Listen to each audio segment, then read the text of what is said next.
سيرجي لافروف يثير غضب العالم بأسره.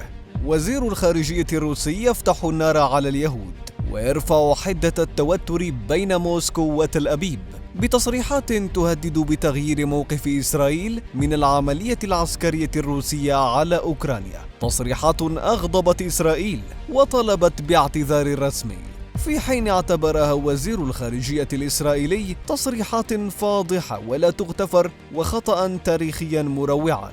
واشنطن اعتبرتها خطأ دنيئا وخطيرا، أما برلين قالت أنه بيان سخيف ولا يستحق التعليق. رئيس الوزراء الإيطالي قال بأنها شاذة ومشينة. الرئيس الأوكراني فولوديمير زيلينسكي قال لا توجد كلمات لوصفها وهي ليست صدفة. أما المسؤولون الأوكران الكبار قالوا بأنه معاد للسامية وتدل على الأيديولوجيا النازية لدى روسيا. فما هي تلك التصريحات؟ وما القصة وراءها؟ هل هي انتقام بوتين من اليهود لغدرهم به؟ أم أنها غلطة العمر للافروف؟ خلط للأوراق وقلب للموازين. هناك رياضة تسمى المشي على الحبل أو المشي البهلواني، وهي خطيرة جدا لاعتمادها على العقل والتوازن. هذه هي الرياضة التي كانت تلعبها إسرائيل من خلال مواقفها من الحرب الروسية الأوكرانية، ولكنها فشلت فيها، إذ لطالما سعت إسرائيل للحفاظ على موقف متوازن بين روسيا وأوكرانيا، وكانت حذرة في التعامل مع غزو روسيا لأوكرانيا الذي أسفر عن آلاف الضحايا وأكبر موجة نزوح في أوروبا منذ الحرب العالمية الثانية.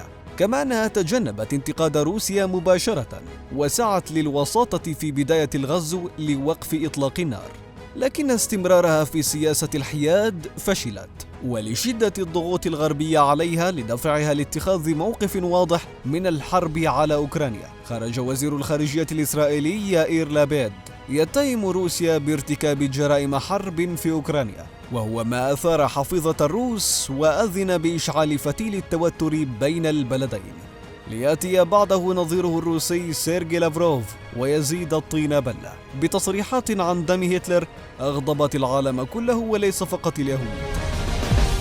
لافروف يصب الزيت على النار. أشعلت تصريحات الوزير لافروف لإحدى الوكالات العالمية نيران التوتر وزادت من حدة التصعيد بين موسكو وتل أبيب، حيث كان فحوى كلام لافروف حول وجود أصل يهودي لهتلر.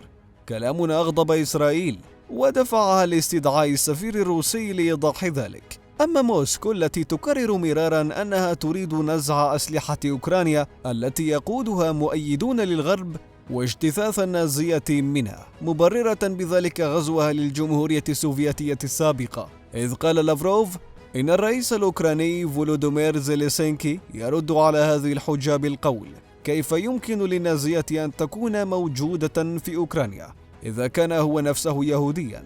يمكن أن أكون مخطئا، لكن هتلر نفسه كان له دم يهودي يسري في عروقه. ليرد وزير الخارجية الإسرائيلي يائير لابيد على ذلك، واصفا تصريحات لافروف بالفاضحة ولا تغتفر وخطأ تاريخيا مروعا، مستدعيا السفير الروسي في تل أبيب مطالبا إياه بتقديم اعتذار رسمي.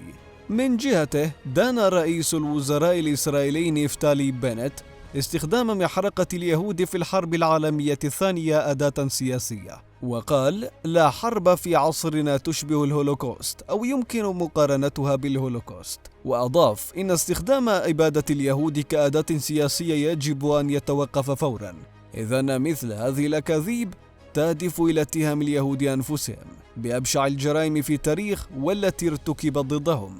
كما شجب داني دايان رئيس النصب التذكاري لمحرقة اليهود ياد فاشم التصريحات، معتبرا أن لا أساس لها من الصحة ومضللة وخطيرة وإهانة وضربة قاسية لضحايا النازية الحقيقية، ليزداد الموقف تأزما برد وتأكيد وزارة الخارجية الروسية على اتهام إسرائيل بدعم أحفاد النازية الجدد في أوكرانيا. في حين عبر الرئيس زيلينسكي عن غضبه وقال: كيف يمكن أن يقال هذا عشية ذكرى الانتصار على النازية؟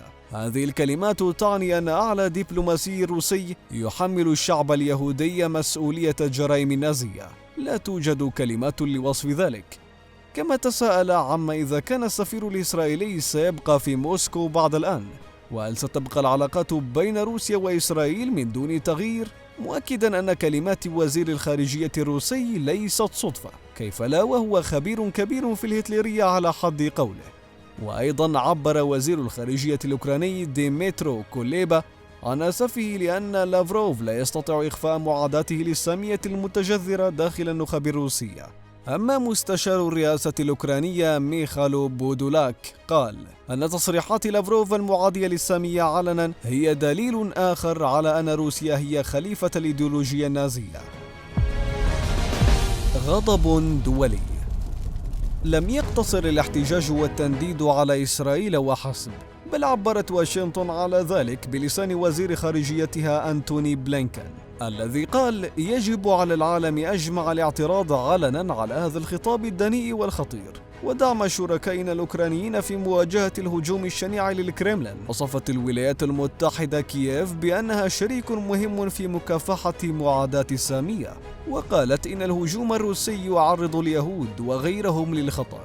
ليضيف مبعوث وزارة الخارجية لمكافحة معاداة السامية في تغريدة على تويتر إن التذرع بكذبة القضاء على النازية في أوكرانيا، البلد الذي يرأسه يهودي وفيه طائفة يهودية كبيرة يعيش أفرادها بسلام مع مواطنيهم، لا أساس له، معتبرا أن الفكرة تنطوي على حماقة كبرى. من جهة أخرى، رأى المتحدث باسم الحكومة الألمانية أن هذا البيان سخيف، والدعاية الروسية التي ينشرها لافروف لا تستحق التعليق. أما رئيس الوزراء الإيطالي ماريو دراغي وصف تصريحات لافروف بالشاذة والمشينة. يذكر أن الرئيس زيلينسكي استنجد بيهود العالم في بداية الغزو الروسي، وطلب من تل أبيب حسم خيارها ودعم وتزويد أوكرانيا بالأسلحة. برأيك، هل سيمر تصريح لافروف مرور الكرام أم سيكون له تبعات قاسمة عليه وعلى بلده؟ شاركنا رأيك بالتعليقات.